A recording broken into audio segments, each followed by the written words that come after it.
Hello guys. मैं आपका दोस्त गणेश लोनिया और आप देख रहे हो मेरा चैनल डीजे जीएल टेक्निकल। आज हम बात करने वाले हैं, मेरे पास एक कमेंट आते हैं बहुत, पर हमारे ललित जी मंडल है, उनने कमेंट किया है कि मेरे पास सर 1200 वाट का एक एम्पलीफायर है जिसकी आवाज़ क्लियर नहीं आ रही, माने आवाज़ फट रही है उनकी। तो आज हम उस टॉपिक पे बात करेंगे कि एम्पलीफायर में आवाज़ क्यों फटती है। और मेरे पास आया था आज एक 700 वाट का ये एम्पलीफायर, तो मैंने सोचा इस पे एक वीडियो बना लेता हूँ। हालांकि 700 और 1200 में बहुत फर्क रहता है क्योंकि ड्राइवर बोर्ड अलग होते हैं उनके। मैंने इसमें रीसेट स्विच डाला है। मेरा टॉपिक ये नहीं, मैं टॉपिक में आगे बात करते हैं कि आवाज़ एम्पलीफायर की क्यों फटती है। तो मैं इस वीडियो के माध्यम से एक मोटा मोटा से तरीके से, जो जनरल तरीका जो होता है उस तरीके से बताऊंगा कि आवाज़ एम्पलीफायर में क्यों फटती है और किन किन कारणों से फटती है। एक मोटे मोटे तरीके से, मतलब सीधा सीधा, जिन जो कॉमन तरीके होते हैं, जो कॉमन वजह होती है एम्पलीफायर में आवाज़ फटने की, है ना।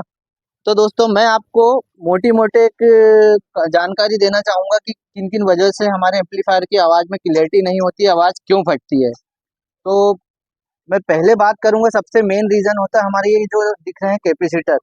कभी कभी होता यह है कि ये दिखते फ्रेश हैं, बढ़िया दिखते हैं, लेकिन इनकी करंट फिल्टर करने की क्षमता बिल्कुल ख़त्म हो जाती है। माने कि ये काम करना बंद कर देते हैं। हालांकि सब कंडीशन बढ़िया दिखेगी आपको और ये काम करना बंद कर देंगे, करंट फिल्टर करना ख़त्म कर देंगे। इस वजह से आपके एम्पलीफायर में कभी भी आवाज़ क्लियर नहीं आएगी। क्योंकि मैं आपको बता रहा हूँ, ये दो कैपेसिटर मैंने अभी डाले थे। ये 250 वाट का है, आहूजा का, और ये अभी ग्राहक ने डलाया था। तो इसमें भी यही कंडीशन थी, ये कैपेसिटर दिखने में ठीक है लेकिन इसकी आवाज़ फटने के कारण मैंने इसको चेंज किया था। एम्पलीफायर का आवाज़ फट रहा था इस कारण। ठीक है। अब मैं आपको बताता हूँ, ये एक समस्या हो गई है मेन। तो आप पहले तो सबसे पहले कैपेसिटर चेंज करके देखें, हो सकता है आपकी आवाज़ ठीक हो जाए एम्पलीफायर की। और मैं दूसरा मेन सबसे खास जो होता है हमारा, जिसे बोलते हैं ड्राई बोल्ट, बाइसिंग बोल्ट, जो 0.5 बनता है। मैं आपको मीटर से भी अभी चेक करके दिखाऊंगा। अगर जो आपके परफेक्ट ड्राई बोल्ट नहीं बन रहा है एम्पलीफायर में, तो ये समझ लो कि आपके एम्पलीफायर की क्वालिटी बिल्कुल भी ख़त्म हो जाएगी। 0.5 बोल्ट बनना बहुत अनिवार्य है आपकी क्लियरिटी के लिए। और हाँ, एक बात का विशेष ध्यान रखें, यदि 0.5 से ज़्यादा बन रहे हैं तो आपके ये जो मॉसफेट हैं ये ज़्यादा हीटअप होंगे, इस कारण ये मॉसफेट फूका भी सकता है, आपका एम्पलीफायर बिल्कुल बंद हो जाएगा। 0.5 से ज़्यादा बनना नहीं चाहिए। मैं आपको एक रीज़न बता रहा हूँ, हालांकि हमारा टॉपिक तो आवाज़ फटने का है। तो मैं एम्पलीफायर को चेक करके आपको कैमरे में दिखा देता हूँ। मैं 0.5 वोल्ट पे मीटर को सेट किया है मैंने। अब आपको दिखाता हूँ वोल्टेज नाप के। तो हम करते हैं एम्पलीफायर को ऑन। हमारा एम्पलीफायर ऑन हो गया है। ये प्लॉट को रखूंगा मैं माइनस पे, जो अब चाहे तो इधर भी लगा दो या बॉडी में कहीं पर भी लगा दो। अब जो हमारा ये रेजिस्टेंस लगा हुआ हाफ वाट का 10 ओम्स का है ये। तो इसकी जगह और दूसरे दूसरे भी लगते हैं, पर 10 ओम्स का आप लगा दो, कोई दिक्कत नहीं, चलेगा। तो ये किया है मैंने मीटर को, आप देख रहे हो। अब मैं आपको यही रेजिस्टेंस पे लगा के दिखाऊंगा, ये देख लीजिए। हमारा वोल्टेज एकदम परफेक्ट बन रहा है, मान लो इसकी क्लियरिटी सही है। अगर जो वोल्टेज इससे कम होता तो आपकी आवाज़ फटना तय है।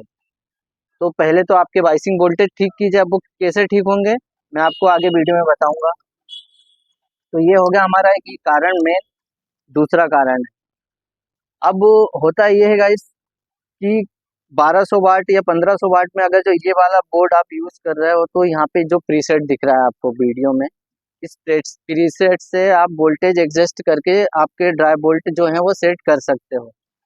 लेकिन इसमें भी एक कंडीशन ये है कि अगर जो इन इन जो आपको दिख रहे हैं ट्रांजिस्टर, जो जीरो, मतलब 15 0 32 और 15 0 33, ये कभी कभी क्या होता है कि यदि पूरे 60 हो जाएंगे तो आपका एम्पलीफायर फॉल्ट बताएगा, ठीक है, शॉर्टिंग बताएगा। लेकिन कभी कभी ये लीकेज हो जाते हैं तो भी आपकी आवाज़ फटती है। ये 101% ये मेरा तजुर्बा है। ठीक है। एक कारण ये हुआ, दूसरा कारण ये हुआ, तो आप पहले तो ड्राई बोर्ड चेक कीजिए। और अगर जो मान लो आपके एम्पलीफायर में 2 के 2 बोर्ड लगा हुआ है, जो ये वाला है, तो इसमें भी किसी किसी में प्रीसेट होता है, किसी किसी में नहीं होता है। अब जिसमें नहीं होता है और ये लगा हुआ है, चाहे वो 1200 हो, 1500 हो, 700 हो, और ये बोर्ड लगा हुआ है, मान लो उसमें प्रीसेट नहीं है, तो ये दो एलईडी दिख रही हैं आपको, ये एलईडी 60 हो जाएंगी तो भी आपकी आवाज फटेगी, ये फटेगी एकदम। मैं आपको जो बात बोल रहा हूँ 100% आप लिख के रख लेना। तो आपको करना क्या है, ये दोनों एलईडी निकाल देनी। कभी कभी ये होता है कि ये एलईडी की जगह डायोड भी लगे रहते हैं जीनर, वो भी ओपन हो जाते हैं तो आपकी आवाज फटेगी। ये मेरा तजुर्बा है, क्योंकि मैं इन बोर्ड को मैंने बहुत रिपेयर किया है। अब अगर जो इसमें प्रीसेट वाला आपके पास 2K2 बोर्ड है, तो आप जाहिर सी बात है आप उससे वॉइसिंग वोल्टेज सेट करोगे, ठीक है। ये एक मोटी मोटी आपको प्रॉब्लम बता रहा हूँ। आपको वॉइसिंग वोल्टेज की प्रॉब्लम भी बताई है मैंने, और आपको ये कंडेंसर का भी बताया है। अब आपको एक फॉल्ट और भी बताता हूँ मैं, जो आपको ये 5 वाट में E5 रेजिस्टेंस दिख रहा है वाइट कलर के जो लोड, इनमें से चाहे वो 1943 का हो या 5200 का हो, अगर जो एक भी रेजिस्टेंस शॉर्ट हो जाएगा, माने कि बंद, टोटल कंटिन्यूटी बताना बंद कर देगा, आपको दिखेगा ठीक है, लेकिन वो कभी कभी होता है कि बंद हो जाता है, तो आपको एक एक करके पहले तो ये चेक करना है। अगर जो ये बंद होंगे तो आपकी आवाज़ फटेगी 101%, ठीक है। और कभी कभी ये भी होता है कि जैसे कि यहाँ से जो हमारा ऑडियो सिग्नल आउट होता है, वो जाता है बीटी बोर्ड में, और बीटी बोर्ड से ऑक्स निकलता है। तो तो दोस्तों, बीटी बोर्ड में जो आईसीडी लगी हुई होती है 4558 या 5532, वो आईसी भी गड़बड़ होने से कभी कभी आवाज़ फटती है। मैं आपको एक मोटा मोटा रीज़न बता रहा हूँ, क्योंकि मैं ऐसे फाल्टों से बहुत गुजर चुका हूँ, इसलिए। अब इसके अलावा भी एक और फॉल्ट होता है, जो हमारा मेन ट्रांसफार्मर है। अगर जो प्रॉपरली काम नहीं करेगा, करंट ठीक से नहीं निकाल पाएगा, तो जाहिर है आपकी आवाज़ फटेगी।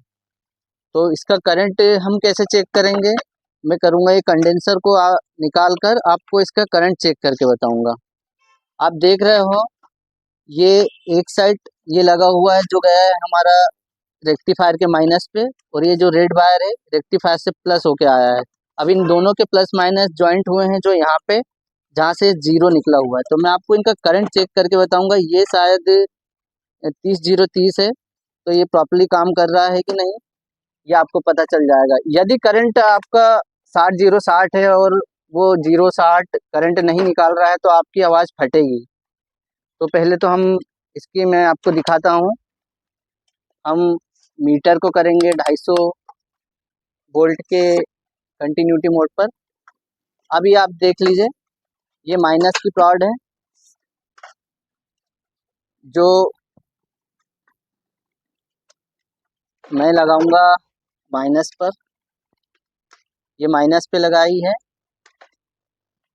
तो ये देख लीजिए आप, ये 30 0 30 आपको मीटर में दिख रहा होगा। ये 30 0 30 मतलब ये हमारा ट्रांसफार्मर करंट सही निकाल रहा है। ऐसे ही हम इसको नापेंगे, माइनस को यहाँ पर रखेंगे, प्लस को नापेंगे। ये देख लीजिए 30 0 30 मतलब हमारा ट्रांसफार्मर करंट ओके निकाल रहा है, एकदम परफेक्ट जितना चाहिए, ठीक है। अगर जो ये इससे कम करंट निकालता, 10% भी कम निकालेगा, तो समझ लो आपकी आवाज़ फटेगी एम्पलीफायर की। क्यों? क्योंकि मेन तो आप जानते हो, जैसे करंट यहाँ से कम आएगा तो वाइसिंग वोल्टेज भी कम ही बनेंगे, कैपेसिटर भी करंट कम ही फिल्टर करेंगे। तो जाहिर सी बात है, अगर जो यहाँ से करंट कम आएगा तो ड्राइवर बोर्ड को करंट कम जाएगा, और ड्राइवर बोर्ड को करंट कम जाएगा तो वाइसिंग वोल्टेज कम बनेगा, चाहे फिर आप प्रीसेट घुमा लो या कुछ भी करो। तो मेन रीज़न इसका भी होता है। अब ये मेरे द्वारा जो दी गई जानकारी आपको वीडियो में है, ये एक मोटी मोटी जानकारी है। इन कारणों से आवाज़ की क्लियरिटी नहीं बनती, आवाज़ फटती है। हालांकि डिपेंड करता है बोर्ड उसमें कौन सा लगा हुआ है। मैंने ये मेरी तरफ से जानकारी दी है, जो मैं मतलब रिपेयर करता हूँ, और जो एम्पलीफायर में 100% जो प्रॉब्लम आती है वो। तो दोस्तों, मेरा वीडियो आपको कैसा लगा, आप मुझे ज़रूर कमेंट करके बताएं। तो दोस्तों, मैं आपको अपने व्हाट्सएप नंबर डिस्क्रिप्शन में दे रहा हूं, और उस नंबर पे प्लीज़ कॉल ना करें। आप मुझे जो भी एम्पलीफायर की समस्या है, जैसे भी उसको ओपन करके उसमें कौन सा बोर्ड लगा हुआ है, कौन सा मटेरियल यूज़ किया है, कौन सा ट्रांसफार्मर है, आप उसका वीडियो बना के मुझे समस्या बताएं। और उस नंबर पर आप वीडियो सेंड करें, ताकि मुझसे जितनी भी हो सकेगी, जो भी है मेरे भाई, उनकी हेल्प करूँगा मैं, मदद करूँगा आपकी, कि आपकी प्रॉब्लम घर बैठे सॉल्व हो। तो आपको मेरा ये वीडियो कैसा लगा प्लीज़ मुझे कमेंट करके बताएं, और मिलेंगे फिर इसी टाइप के किसी नेक्स्ट वीडियो में। तब तक के लिए जय हिंद, धन्यवाद।